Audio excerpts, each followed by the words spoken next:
पुण्यश्लोक अहिल्यादेवी होळकर यांच्या त्रिशताब्दी जयंतीनिमित्त त्यांना विनम्र असं अभिवादन करतो. ज्या मातेने या महाराष्ट्राला छत्रपती बहाल केली, त्या मा जिजाऊ यांना विनम्र अभिवादन करतो. ज्या महाराष्ट्राची ओळख अवघ्या जगाला झाली,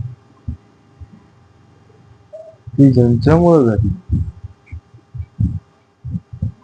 ते हिंदवी स्वराज्याचे संस्थापक छत्रपती शिवाजी महाराज यांना विनम्र असं अभिवादन करतो.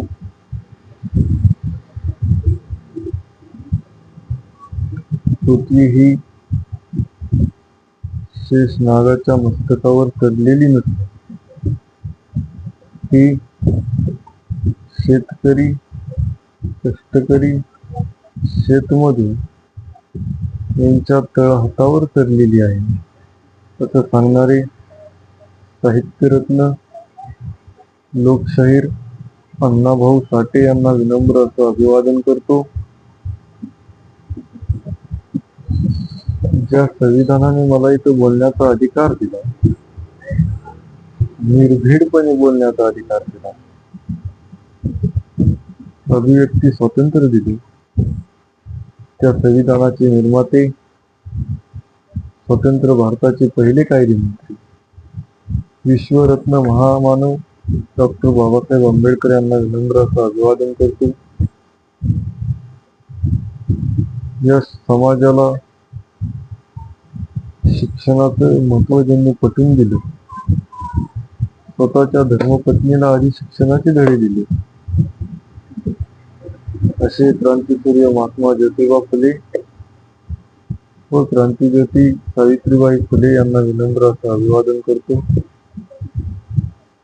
मित्रांनो, खऱ्या अर्थानं आज पुण्यश्लोक अहिल्यादेवी होळकर यांची त्रिशताब्दी जयंती.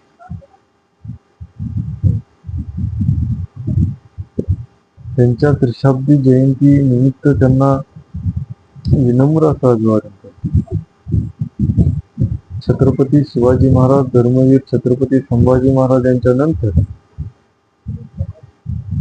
अखंड अशा विशाल भारताला ज्यावेळी आपल्या हिंदू धर्माची अस्मिता असणारी, आपल्या हिंदू धर्माचे प्रतीक असणारी मंदिरे, ज्या मुघलशाही व्यवस्थेने,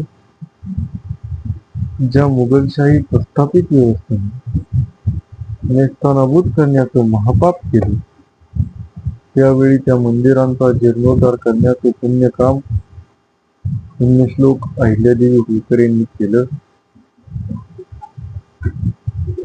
निष्कलंक, चारित्र्य संपन्न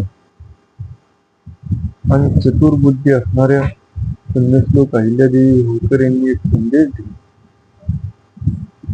ज्याच्या मनगटात बळ, बुद्धी, चातुर्य आहे, तो त्या जगाच्या पाठीवर लोकाभिमुख राजा बनू शकतो, असं सांगणाऱ्या पुण्यश्लोक अहिल्यादेवी होळकर यांनी छत्रपती शिवाजी महाराज, धर्मवीर छत्रपती संभाजी महाराज यांच्यानंतर उत्तम प्रशासक म्हणून माळवा या प्रांताचा तब्बल 28 वर्ष राज्यकारभार केला. ते राज्य निष्ठेने चालवले. त्या राज्यात कोणावरही अन्याय होत नाही, अन्यायाला वाचा फोडण्याचं काम त्यांनी केलं. पुण्यश्लोक अहिल्यादेवी होळकर यांना जयंती निमित्त विनम्र अभिवादन करतो आणि थांबतो.